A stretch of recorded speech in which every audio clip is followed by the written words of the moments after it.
Hello there you guys, welcome to another of my live videos, and on this video there's quite a few things to negotiate about.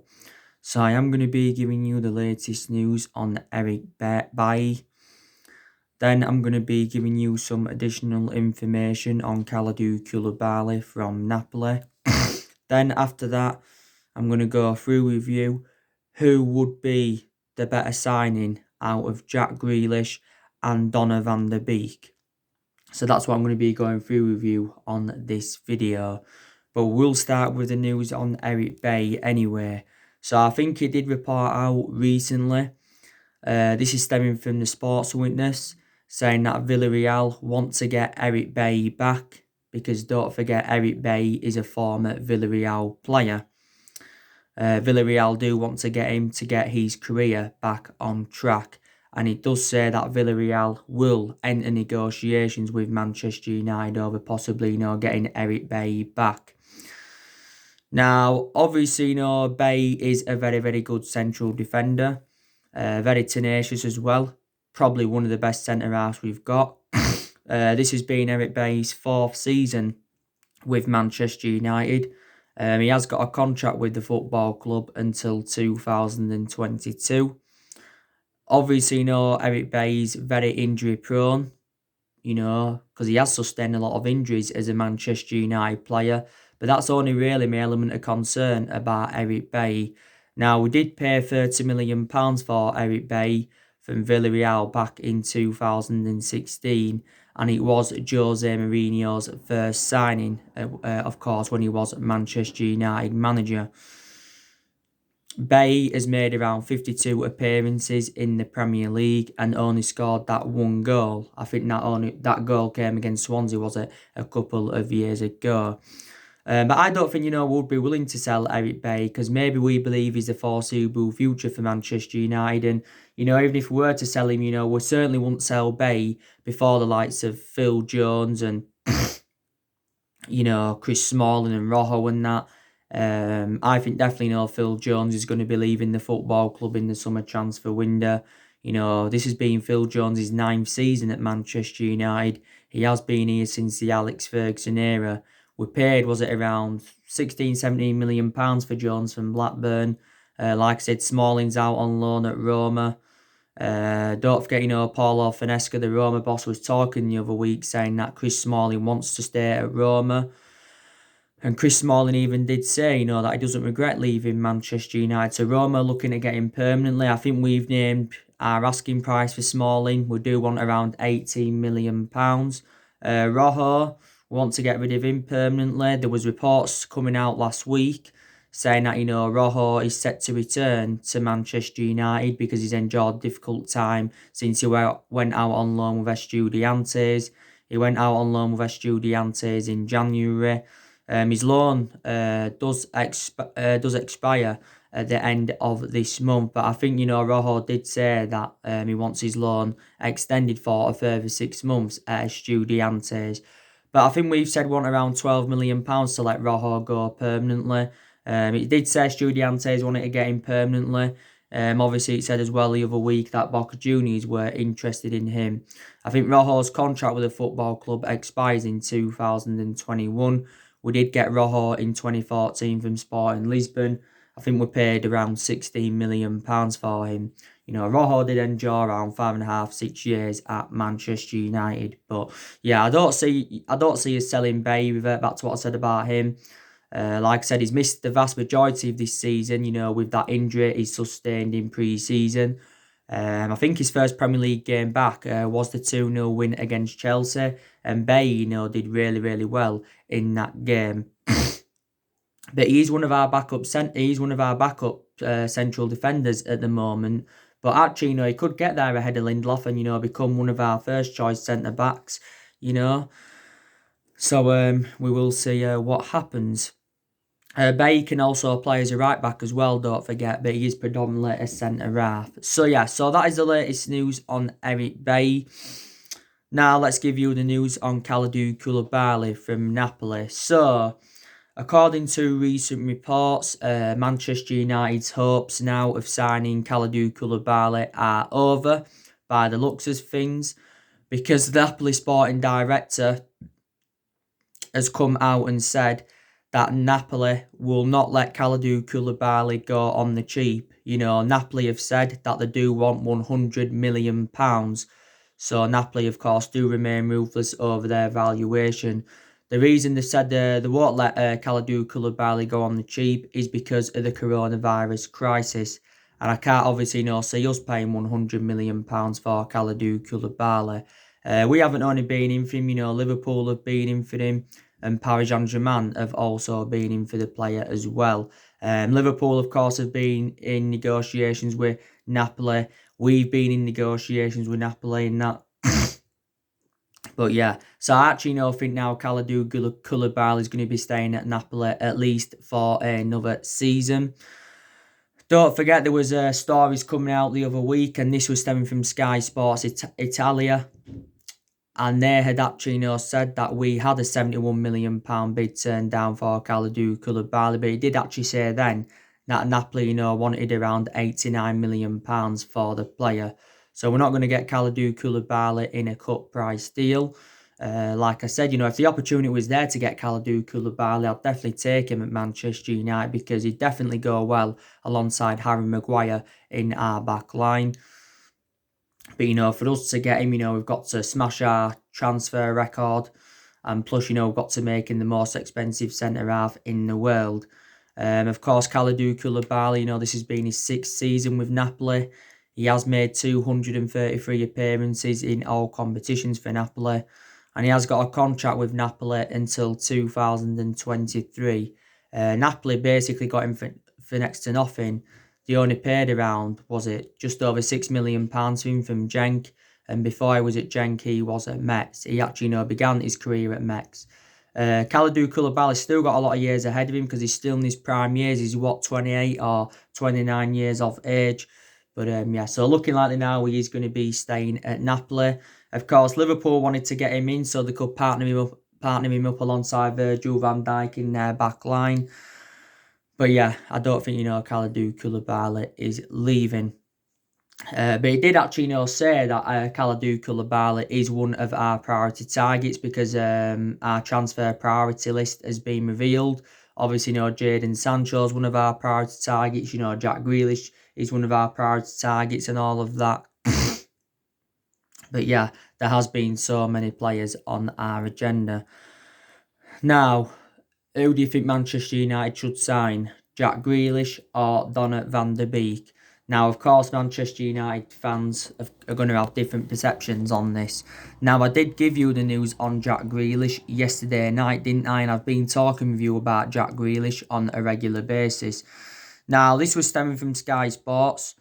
This has been stemming from Sky Sports, and they said that Manchester United's interest in Jack Grealish depends on Aston Villa's survival.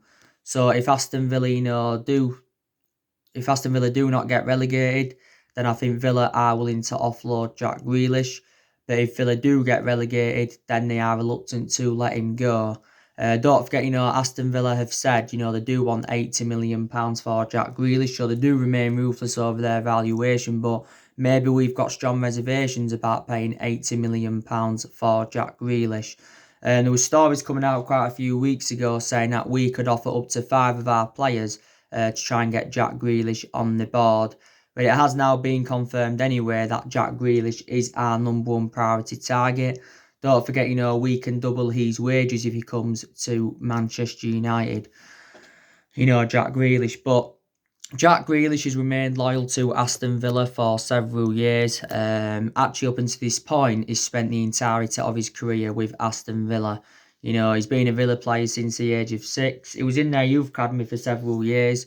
Grealish has been in Villa's senior squad since 2014 and since then has become an integral part of their team.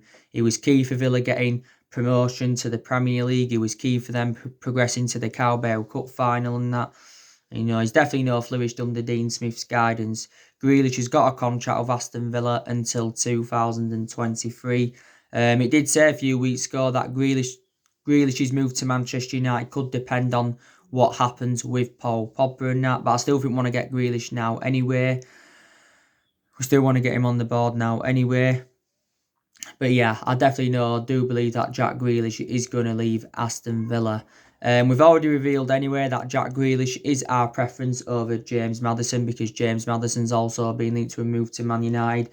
The main explanation why Grealish is our preference, or the few main explanations why Grealish is our preference than Maddison, is because Grealish's stats have been better than Maddison's throughout the course of this season. He's more versatile than Maddison. Plus, he is a cheaper solution than Maddison, even though £80 million is a lot. But for Leicester to sell Maddison, they'd want at least £100 million. But, Grealish just feels as though now, he's too good for Aston Villa. Villa cannot match his ability. And obviously, Grealish wants to go and rejuvenate his career in that. So, yeah. But I'd definitely take Grealish at Manchester United. But would I take him over Donny van der Beek? Well, obviously, with him being well proven in the Premier League, in that aspect, you'd take him over Donny van der Beek. But there again, that we could get Donny van der Beek actually, cheaper than Jack Grealish. So look at it in that aspect as well, So which one, would you take out of the pair? Now, I obviously, give you the news on Donny van der Beek yesterday. And obviously, Edwin van der Sar, who's the CEO of Ajax, he's confirmed that Man United are interested in Donny van der Beek. And it did say yesterday, that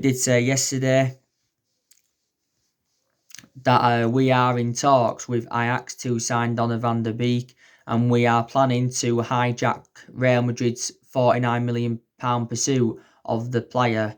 Because obviously, there has been quite a lot of reports saying that, Real Madrid have already agreed a deal to sign Donny van der Beek in the summer transfer window. But actually, Donny van der Beek had denied this. He had denied this, yeah. So Donny van der Beek, could leave Ajax. Reportedly, we want to get him in a cut price deal. We want to get Donny van der Beek for around £36 million. That's around £13 million less, than what Ajax do want for the player. Up until this point, Donny van der Beek has spent the entirety of his career with Ajax. Don't forget, Donny van der Beek joined Ajax's youth set up in 2008. He was in their youth academy for 8 years. Then he broke into the senior squad in 2015. I think he made his senior debut in Ajax's Europa League game against Celtic. And he's gone on to make over 100 appearances for Ajax. I think Donny van der Beek's got a contract with Ajax until 2022. He's predominantly a box-to-box midfielder. He's Donny van der Beek. I think he primarily plays as that number 6, but he's a player that's very good in the air. His ball control's good. He can pass the ball very, very well. Very, very good player. And he is only very, very young. He's in his early 20s now, Donny van der Beek.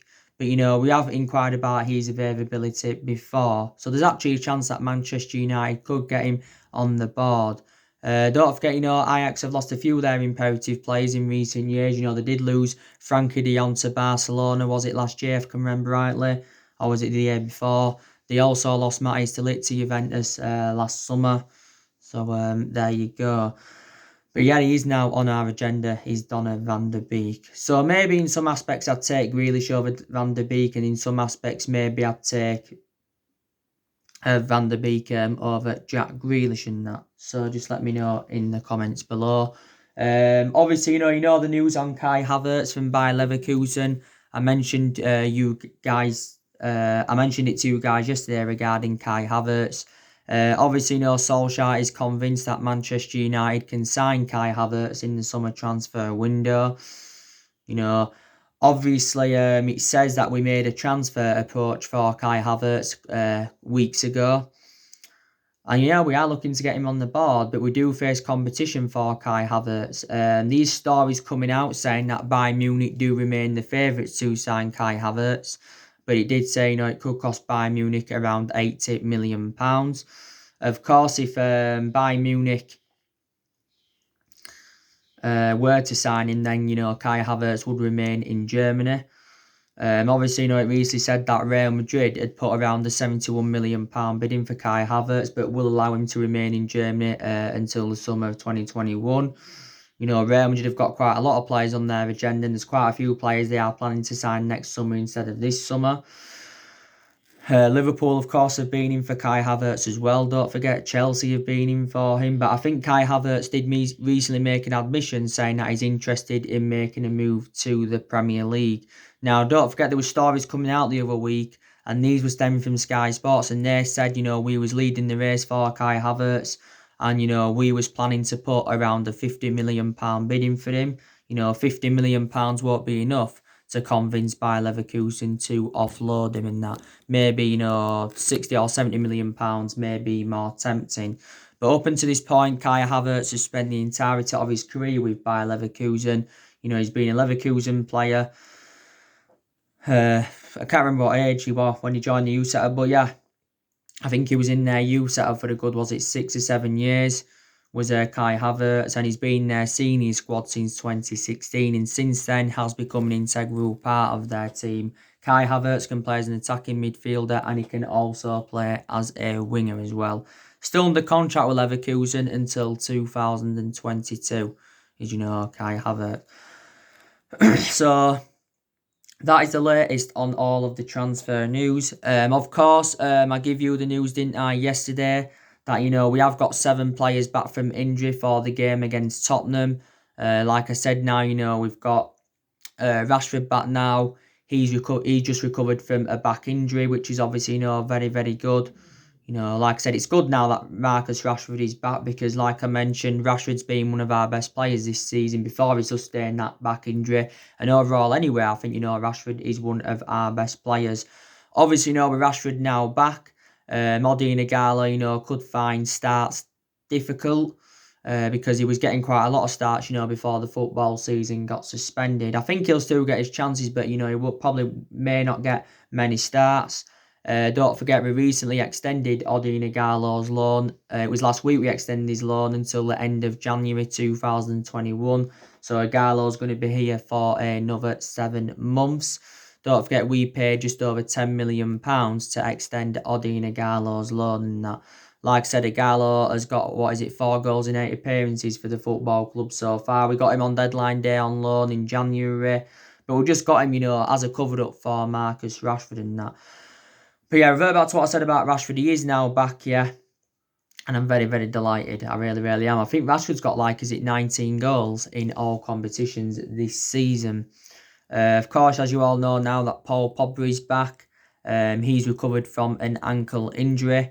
Like I said, Paul Pogba's only played 8 times this season for the football club. His appearances have been limited due to his injuries, But like I said, he is now back now, is Paul Pogba. And yeah, I think more or less with his future's being resolved, he's going to be staying at Manchester United for next season. Not too sure about the foreseeable future though. Like I said, Bruno Fernandes is key to Paul Pogba's future because if Pogba can form a good midfield partnership with Bruno Fernandes, then Paul Pogba could end up signing a long-term contract at the football club. As it stands at the moment, Pogba's got a year left on his Man United contract, but the club do have an option to extend it for the further year. We probably will extend his contract, to be quite honest with you. But Pogba's done very, very well in training alongside Bruno Fernandes and that.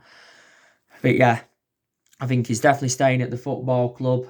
Also too, Diego Dalot, he's now back from injury. His appearances have been limited though this season due to the couple of injuries he's had. Solskjaer, I think, is determined to keep Dalot. Dalot is our backup right back to Wan-Bissaka. Of course, James is now back as well. And he had a few injuries this season. Daniel James. Don't forget, I give you the news on Daniel James yesterday. It did actually, say that Man United could loan Daniel James out for next season if we do sign Jadon Sancho. But he did say, we won't only loan him out, we'll also offer him a new contract as well. Reflect on his good performances, because he's had an impressive first season with Manchester United. He's played around 37 games in all competitions this season as Daniel James. Paid around £15 million for him from Swansea. £15 million for him from Swansea last summer, Daniel James. I think he signed a 5-year contract, but there's an option of a further year. But yeah, And obviously, Daniel James for the vast majority of this season has played on that right hand side, even though he is more effective from the left. But he's now back. Lingard's obviously, sustained a few injuries now this season, but he's also back as well. I've got to analyse that, Jesse Lingard is probably the worst Manchester United player at the moment. Yeah, so I just want to confirm with you, we have now got a fully fit squad for when, the season does resume. Don't forget, like I recently updated you, Solskjaer had revealed his plans ahead of the Premier League restart. He did tell our players to rediscover their edge ahead of our game against Tottenham. And he also said, Man United and that have been working on new ideas. And Solskjaer said, we've been doing very, very well in training.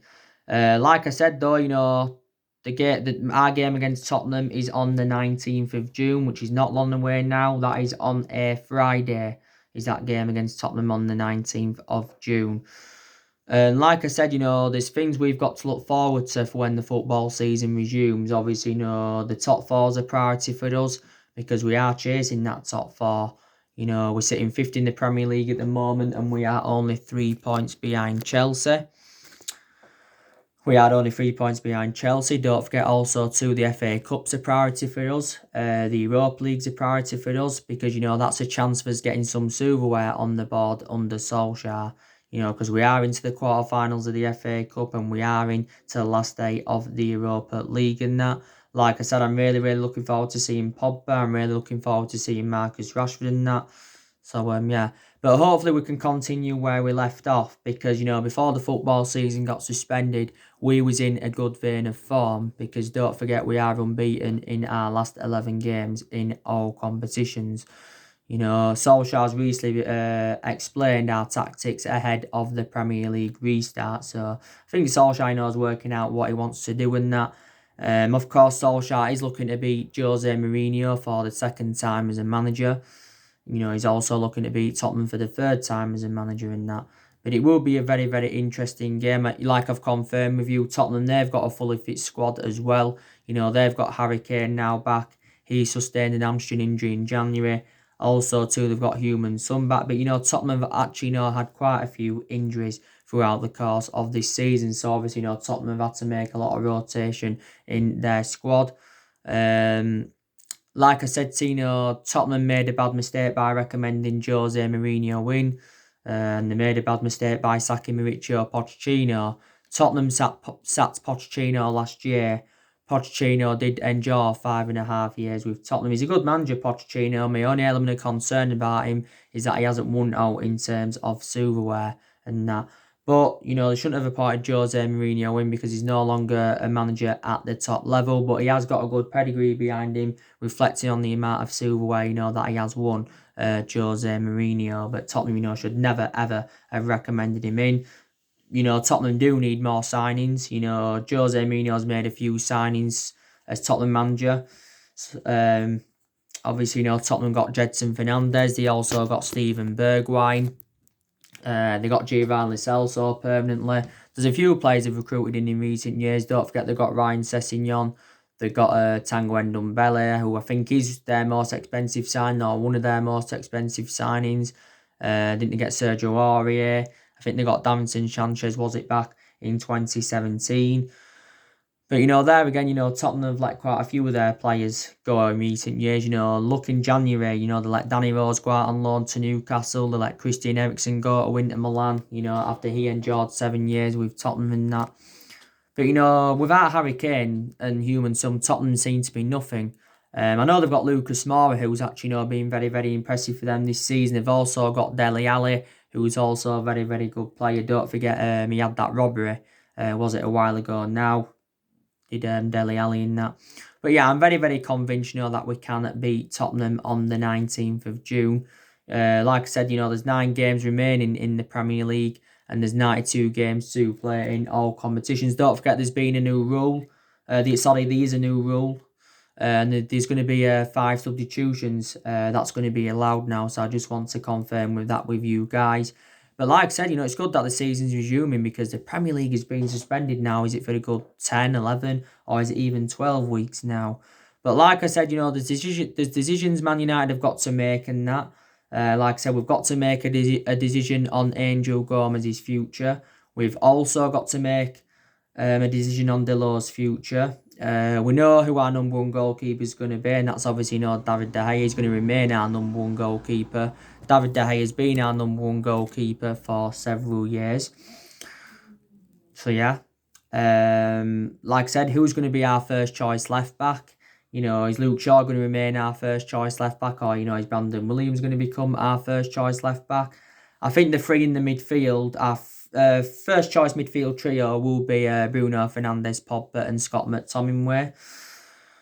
Maybe there's decisions as well we've got to make ahead of next season. Like I said, next season, will it be Lindelof alongside Maguire in our back line regularly, or will it be someone else alongside Harry Maguire? But Lindelof's already facing competition, like I've mentioned, because obviously, Eric Bay's now back, and also to Alex Tuanzebe, he's also now back as well. So these decisions we've got to make. I think Solskjaer has got an idea now of what his best 11 is and what 11 he's going to go with in the game against Tottenham. He's got an idea, yeah. I've got an idea anyway what our best 11 is now. I think he's got an idea as well of what formation he's going to go with. But, Solskjaer has been changing formation persistently this season. A lot he's gone with a 4-2-3-1. Few times he's gone with a 4-3-3. And a few times he's gone with 3 at the back. But from my own perception, we look more expansive with 3 at the back. So let's just put that into the equation now. But like I said, there's also decisions that we've got to make in the summer transfer window. Man United and Solskjaer have got to make these decisions. What players we are going to recommend in, and what players, of course, we are going to offload. Solskjaer revealed his plans for the summer transfer window a while back anyway. Solskjaer knows that he's got the backing of Ed Woodward, because Ed Woodward has said on quite a few occasions this season he's willing to back Solskjaer. And he's also assured that Solskjaer's job is safe. And plus, Solskjaer has got the backing of the Glazers as well. But Solskjaer did say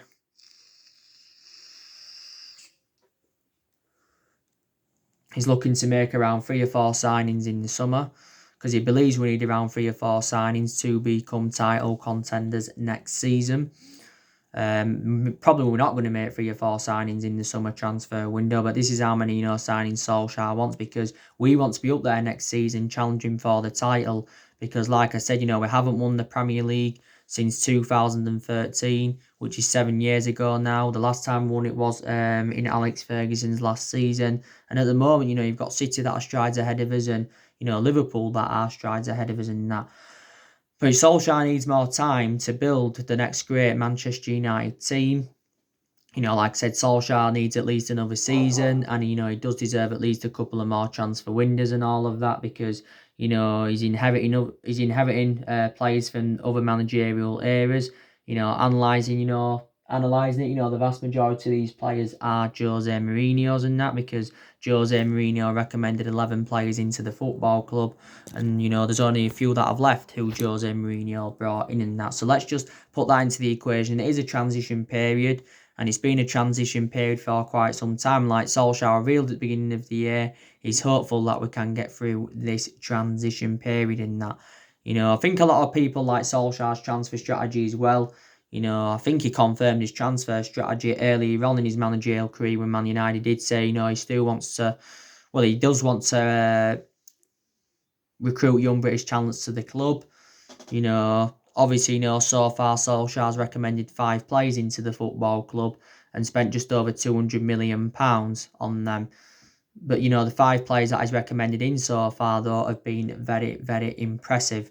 But, obviously, 3 of the 5 he recommended in, of course, are British and that. And as it stands now, there's quite a few, young British talents on our agenda. And, Solskjaer's identified the areas in the squad where he does want to strengthen up and that. Like I said, there were stories coming out saying that we're no longer interested in a striker, because of Odion Ighalo extending his loan, like I mentioned, and want to see how the development goes with Mason Greenwood. But he still wants to get a right winger in, does Solskjaer. He wants to get a midfielder in, and he's also looking to bring a centre-half in as well. He's also, looking to bring a centre half in. So there you go. I think anyway, Jadon Sancho now to Man United is over, like I mentioned, because Borussia Dortmund have said, they do want at least £100 million. Like I said earlier on the video, Koulibaly to Man United's now over. He's now over. Because I think Solskjaer's transfer limit has been set. We are reluctant to pay any more than £70 million for any player. That's what I heard anyway. Don't forget there was stories coming out the other week saying that, we'd taken a £140 million loan from our £150 million revolving credit facility to help us through the coronavirus crisis and to help us get the right calibre players in the summer transfer window and that. So I don't know if we can even give Ole Gunnar Solskjaer an official transfer budget. Maybe, he may have at least £100 million to spend in the summer transfer window. I don't know, but time will tell about that anyway. Ed Woodward, don't forget, did say we will remain competitive in the summer transfer market. But he did say, the other month that we won't do business as usual in the summer transfer market. So he ruled out big transfers to Manchester United and insisted, that we won't be spending hundreds of millions of pounds. Don't forget now, our net debt is over 429 million. But like I said, we sell players in the summer transfer window. We're going to generate money in that aspect. And we're going to get rid of at least 5 players in the summer transfer window. And I've already gone through with you now, I think, the players who are going to leave Manchester United and that. But yeah, give Solskjaer more time. He's been here a year and a half nearly at the moment, including the 3 months when he was the interim manager. We haven't really got the structure to keep sacking managers anyway because, we've seen 3 managers that have been sacked since the Alex Ferguson era, and that was David Moyes. He enjoyed, 9 months at the club. Obviously, Ferguson was ever at the fault for recommending him in. But the main explanation why I recommended him in is because they was both Scottish. Louis van Gaal got sacked after 2 years, even though he did win the FA Cup. And Mourinho got sacked after 2.5 years because we recommended Mourinho in too late. And, Mourinho, though, did win 2 trophies in his first season, and that was the Europa League and the League Cup. But we have been playing catch-up for the last 7 years. Like I said, we've had different managers with different sort of philosophies. Obviously, we spent close to the £1 billion range, nearly £1 billion we spent, and we've recruited over 30-odd players in since the Alex Ferguson era and that. So, there you go. But yeah, so that's really everything to update you with today. Drop your comments, likes below on the channel. If you do, consider subscribe as always, and take care. God bless. See you all again very, very soon.